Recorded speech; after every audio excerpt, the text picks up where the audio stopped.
Thank you, Speaker Sir. It's nice to be speaking for the first time in the new House in your presence. I stand in support of the Women's Reservation Bill.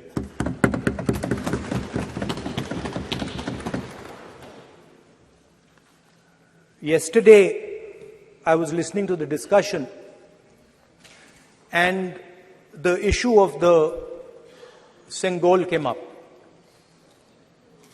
And there was a conversation, a to and fro, about the Sengol. And also a little bit about the conversation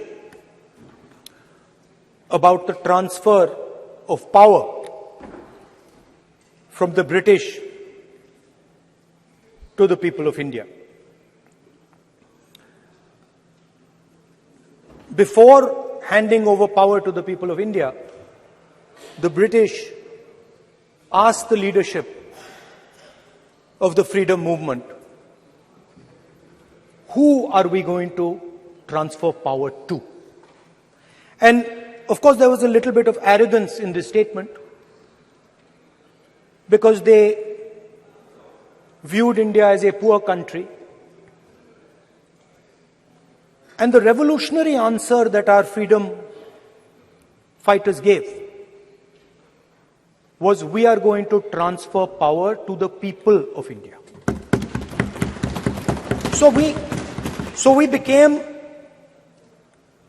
a country that from its inception gave the vote to all our women. And this was a revolutionary thing at the time. We also gave the vote to every single community. And the vote was a mechanism of transfer of power. It was designed to further transfer power to the people of India. And if you look at the journey from independence, it's been that journey.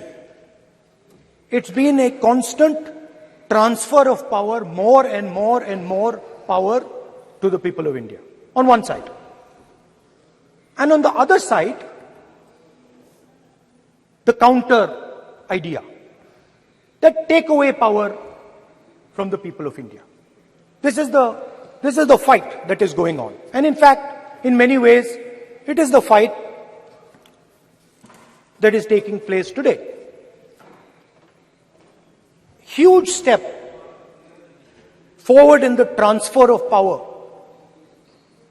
to the women of India was Panchayati Raj, where they were given reservation and they were allowed to enter the political system at scale.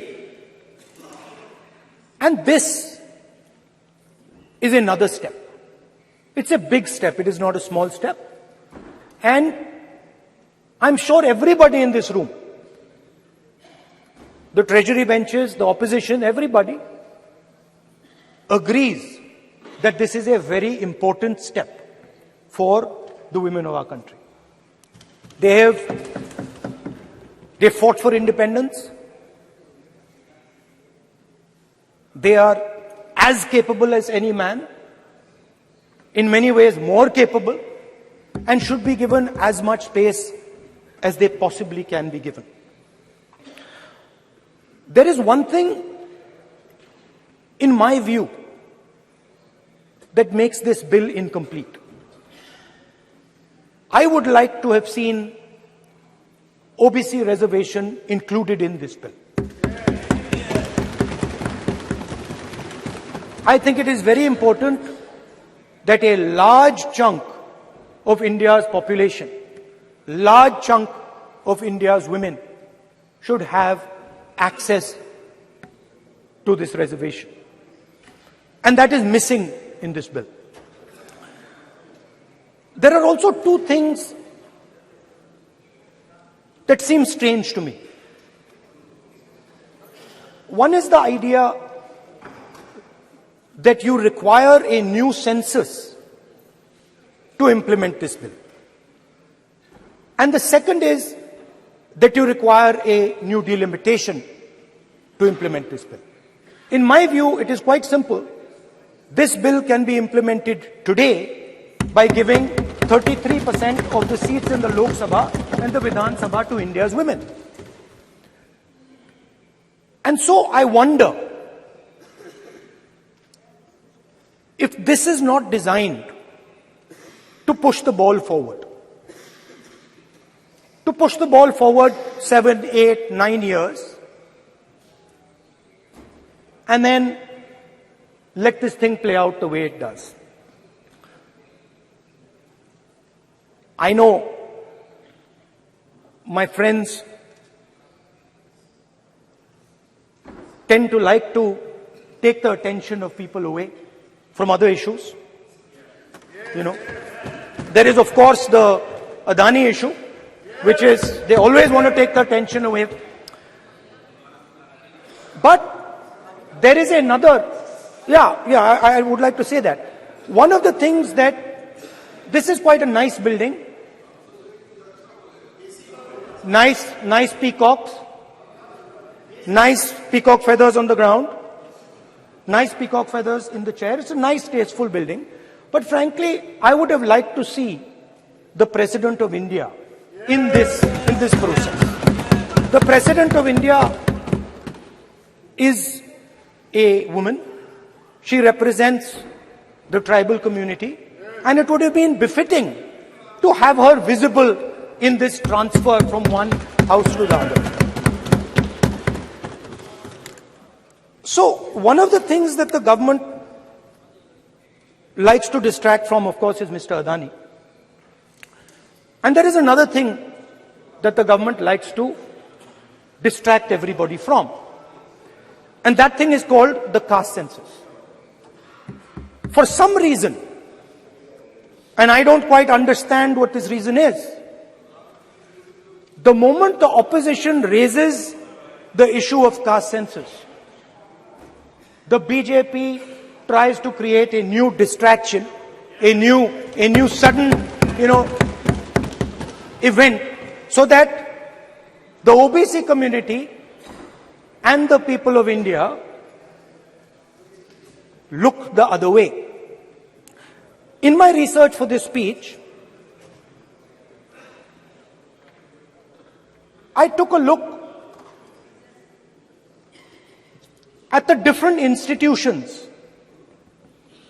that define how our country moves forward. There are many. There is the Lok Sabha, Rajya Sabha, Vidhan Sabhas. There is the bureaucracy. There is the press. And there's the judiciary. And I looked with an eye to understand what is the participation of the OBC community in these institutions. मतलब हमारे जो institutions हैं उनमें OBC की भागीदारी कितनी है, ये सवाल मैं पूछ रहा था और मैंने अलग अलग इंस्टीट्यूशंस में थोड़ा रिसर्च किया. जो central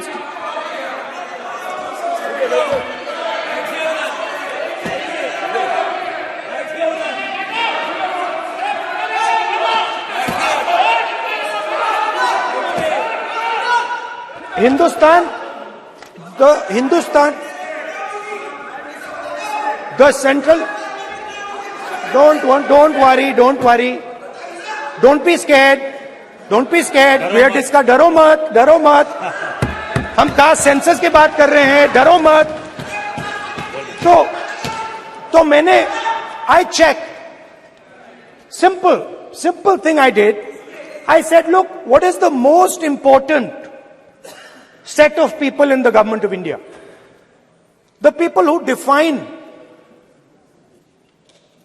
how this country is governed. Of course, Lok Sabha and Vidhan Sabha, but beyond that, they are the 90 secretaries of the government of India. 90 people, secretaries, are responsible for managing the core of the government of India. And I ask myself the question, how many of the 90 people come from the OBC community? And I was shocked and shattered by the answer. मैंने ये सवाल पूछा कि ये जो 70 secretary हैं, 90 secretary हैं, ये जो हिंदुस्तान की सरकार को चलाते हैं, जो बजट को चलाते हैं, इनमें से ओबीसी कितने हैं? नरेंद्र मोदी जी प्रधानमंत्री हैं, ओबीसी के लिए काम करते हैं। मैंने ये सवाल पूछा। मैं आपको जवाब देना चाहता हूं, हिंदुस्तान के सेक्रेटरीज 90 में से सिर्फ 3 ओबीसी से हैं। और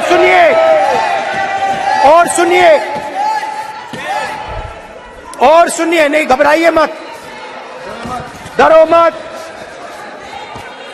और सुनिए, ये जो सेक्रेटरीज हैं जो ओबीसी कम्युनिटी से हैं, ये हिंदुस्तान के सिर्फ 5% बजट को कंट्रोल करते हैं। मतलब अगर हिंदुस्तान का बजट 44 लाख करोड़ का है, तो ये 2.47 लाख करोड़ मतलब 5% कंट्रोल करते हैं। और सुनिए, मैं कर रहा हूं, मैं वहीं आ रहा हूं।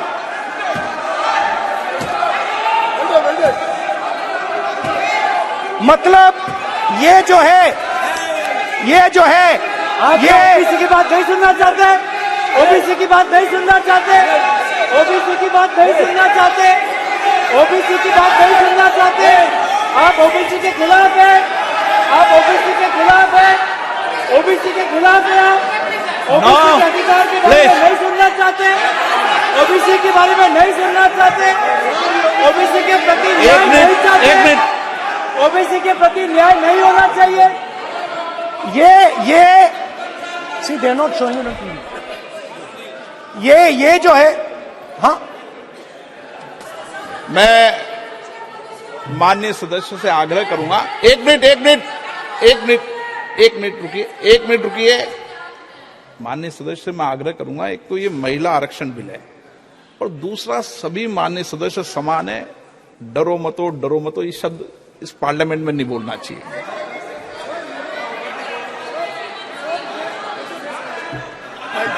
सर, ये जो डिस्कशन है, sir, speaker sir, this discussion,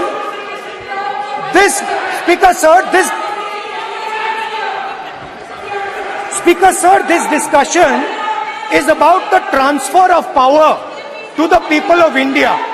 The women being one group of the people of India and the OBC community being another group of the people of India.